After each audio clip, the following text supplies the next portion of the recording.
Parlons un peu de thérapie cellulaire. Il y a déjà plus de 2000 ans, Hippocrate avançait que le corps contient en lui-même le pouvoir de rééquilibrer ses humeurs et de se guérir lui-même. Il ne croyait pas si bien dire. Parmi les 100 000 milliards de cellules qui composent le corps humain, les cellules souches peuvent en effet être utilisées pour soigner, prévenir ou atténuer une maladie. Lorsqu'elle se divise, la cellule souche donne naissance à deux cellules.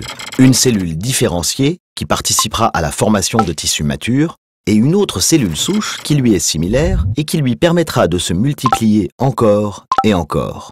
Si les cellules souches ont un bel avenir devant elles, c'est aussi au nôtre qu'elles contribuent. Aujourd'hui, elles sont capables de remplacer le sang de patients atteints de lymphome ou de leucémie. Demain, pourquoi pas, régénérer un rein ou un foie à partir d'un peu de nous-mêmes? En fait, il existe 4 types de cellules souches selon le nombre de tissus différents qu'elles peuvent produire et le stade d'avancement du développement humain. La cellule totipotente, à laquelle personne n'a échappé, puisqu'elle résulte de la fécondation de l'ovule par le spermatozoïde, est capable à elle seule de constituer un humain en intégralité. Une fois au stade embryonnaire, elle laisse sa place aux cellules pluripotentes, capables de constituer indépendamment tous les tissus du corps humain. Ensuite, les cellules souches sont dites multipotentes, lorsqu'elles peuvent donner naissance à un nombre limité de tissus. Enfin, les cellules unipotentes, elles, peuvent générer un seul type de tissu. Revenons quelques secondes sur les résultats probants de la thérapie cellulaire. Là, c'est une cellule souche hématopoïétique. Elle est multipotente et capable de donner naissance à tous les éléments du sang, globules blancs, globules rouges, plaquettes, et de guérir des cancers du sang.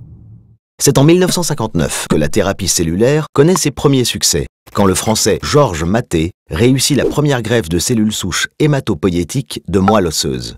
Ce sera au tour d'Elian Gluckman, en 1988, de réussir la première greffe de cellules souches hématopoïétiques, issues cette fois-ci de sang de cordon ombilical. La moelle osseuse et le sang du cordon ombilical sont les deux sources susceptibles de produire ces cellules en assez grande quantité pour un usage thérapeutique. Le sang contenu dans le cordon peut ainsi être collecté par les maternités autorisées et stocké dans des banques publiques agréées pour soigner de manière solidaire des patients du monde entier. Dans certains pays, vous pouvez le conserver pour votre propre enfant, en espérant que la médecine progresse. Penchons-nous sur un autre type de cellules multipotentes. Dans la moelle osseuse, dans le sang du cordon, mais aussi dans la graisse, on trouve des cellules souches mésenchymateuses. Elles sont capables de donner naissance à du tissu osseux, du cartilage, de la graisse, du muscle ou encore des vaisseaux. Un avenir prometteur, avec plus de 100 essais cliniques en cours dans le monde pour soigner le diabète, la sclérodermie, l'infarctus du myocarde et bien d'autres maladies encore.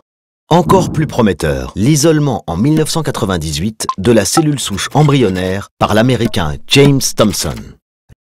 La communauté scientifique a fondé de très grands espoirs sur son utilisation pour guérir les maladies les plus graves, Parkinson, sclérose en plaques, Alzheimer ou des lésions de la moelle épinière.